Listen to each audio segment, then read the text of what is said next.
दोस्तों, प्रतिष्ठित मराठी समाज सेवी मिस्टर अन्ना हजारे जी ने सन 2011 में लोकपाल विधेयक लाने के लिए एक बहुत बड़ा देशव्यापी आंदोलन खड़ा किया, जिसमें मशहूर और पुराने income tax commissioner mister Arvind Kejriwal ने कदम से कदम मिलाकर लोकपाल विधेयक के लिए अन्ना हजारे जी के साथ काफ़ी दिनों तक आमरण अनशन और आंदोलन में संपूर्ण सहभाग किया था। ऐसे व्यक्तित्व वाले अरविंद केजरीवाल से देश की जनता ने कभी ये उम्मीद नहीं किया था कि वो आगे चल कर के भ्रष्टाचार के मामलों में कभी जेल भी जाएंगे। लेकिन दोस्तों, ये चीज़ें थोथली रह गई और अन्ना हजारे जी का आंदोलन तो समाप्त हो गया, लेकिन केजरीवाल जी ने जो कभी आंदोलनों में ये कहा करते थे कि राजनीति बहुत गंदी चीज़ है, मैं कभी राजनीति में नहीं आऊँगा, वो आगे चल कर के सन 2013 और 14 में 49 दिनों के लिए 28 दिसंबर 2013 से लेकर के 14 फरवरी सन 2014 तक पहली बार दिल्ली के मुख्यमंत्री पद पर आसीन हुए। दोस्तों, इसके बाद इनकी राजनीतिक मीमांसा इतनी बढ़ती चली गई कि इन्होंने समाज सेवा को किनारे कर दिया और अपनी सेवा करने लगे। इनकी पार्टी में तमाम लोग आते गए, जुड़ते गए और इनका राजनीतिक सफ़र काफ़ी सफलतापूर्वक आगे बढ़ता चला गया। इसी क्रम में दोस्तों, बीच में इन्होंने मनी लॉन्ड्रिंग के बहुत सारे घोटाले किए और बाद में चल कर के अन्ना हजारे जी के मना करने के बावजूद भी इन्होंने नई आबकारी नीति पूरे दिल्ली प्रदेश में लागू किया, जिससे कोई भी दुकान वाला शराब बिक्री कर सकता था। इससे दिल्ली की जनता, खास करके जो माताएं और बहनें थीं, वो काफ़ी परेशान हो गई और इसकी सज़ा इन्हें पहली बार 21 मार्च सन 2024 को प्राप्त हुई, जिसमें ईडी ने इन्हें मनी लॉन्ड्रिंग के केस में गिरफ्तार कर लिया और 10 दिनों की कड़ी पूछताछ के बाद इन्हें तिहाड़ जेल रवाना कर दिया। दोस्तों, इनके अधिवक्ता के द्वारा अंतरिम जमानत के लिए अपेक्स कोर्ट में अर्जी लगाई गई, जिसे अपेक्स कोर्ट के द्वारा खारिज कर दिया गया था। लेकिन दूसरी बार जब इन्होंने अर्जी लगाई तो लगभग अंतरिम जमानत के लिए कोर्ट एग्री कर गया और इन्हें अंतरिम जमानत मिलने वाली थी कि तभी 26 जून को सीबीआई ने नई आबकारी नीति स्क्रैप्ड एक्साइज के मामले में इन्हें पुनः गिरफ्तार कर लिया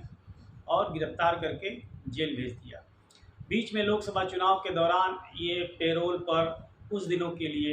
सशर्त बाहर छोड़े गए थे और 1 जून तक इनकी जमानत थी। 1 जून तक ये प्रचार प्रसार करने के बाद 2 जून को ये पुनः तिहाड़ जेल में स्वयं को नियम के अनुरूप सरेंडर कर दिए। दोस्तों, अभी रिसेंटली 12 सितंबर 2024 को इनको माननीय सर्वोच्च न्यायालय द्वारा बेल प्राप्त हो गई है। इनके अधिवक्ता मिस्टर अनिल सिंघवी ने ये बात बताई कि सशर्त 10 लाख के मुचलके पर और 2 पर्सनल बॉन्ड जमा करने पर इनकी रेगुलर बेल सैंक्शन हो गई है, ग्रांट हो गई है। लेकिन दोस्तों, इनकी बेल के साथ 2 महत्वपूर्ण शर्तें जोड़ दी गई हैं। जस्टिस सूर्यकांत व न्यायमूर्ति उज्ज्वल भुइयां, इन दोनों लोगों की बेंच ने इनकी बेल ग्रांट किया है और ये साफ किया है कि अभियुक्त की गिरफ्तारी अवैध नहीं थी, जो कि पहले ही किसी मामले में हिरासत में था, इसलिए इनकी गिरफ्तारी अवैध नहीं मानी जाएगी। दूसरा, इन्होंने कहा कि अरविंद केजरीवाल की रेगुलर बेल ग्रांट कर दी जानी चाहिए और रेगुलर बेल इनकी ग्रांट कर दी भी गई। लेकिन साथ ही साथ ये शर्त लगाई गई कि ये अपने ऑफिस नहीं जाएंगे, सेक्रेटरीट में भाग नहीं लेंगे और किसी भी प्रकार के सरकारी कामकाज की फाइलों पर अपने हस्ताक्षर नहीं बनाएंगे। किसी भी सरकारी मामले में ये हस्ताक्षर नहीं बनाएंगे, किसी प्रोजेक्ट को साइन नहीं करेंगे, किसी के साथ कोई समझौता या सुलह समझौता या किसी भी प्रकार का ये सरकारी फाइलों में अपनी दखलंदाजी नहीं देंगे। और ये दोनों शर्तें एपेक्स कोर्ट के द्वारा ही लगाई गई थी, जिसको जारी रखते हुए माननीय सर्वोच्च न्यायालय ने ये दोनों शर्तें लगाई हैं। इस प्रकार दोस्तों, आपने देखा कि एक सामाजिक कार्यकर्ता जो देश के लिए, समाज के लिए एक बहुत बड़ी छवि बन करके उभरा था, वो आज कैसे राजनीति के गलियारों में भ्रष्टाचार के थपेड़े सहते हुए, भ्रष्टाचार में लिप्त होकर के धरने से लेकर के जेल तक की यात्रा कर चुका है और आगे भी इनके दिन संकट वाले ही दिख रहे हैं। तो दोस्तों, सामाजिक कार्यकर्ता को बहुत ही दृढ़ होना चाहिए, बहुत ही निश्चयी होना चाहिए, जो अपने लोगों के लिए, अपने देश के लिए, अपने समाज के लिए, अपने पर्यावरण के लिए अगर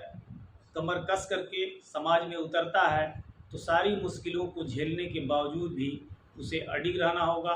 और समाज में एक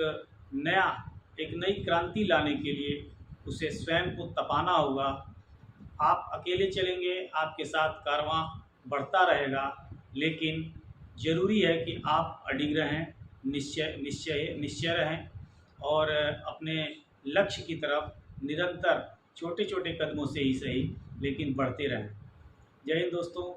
इसी तरह की जानकारियों के लिए जुड़े रहिए और कृपया हमारे चैनल को लाइक, शेयर और सब्सक्राइब जरूर करें। थैंक्स।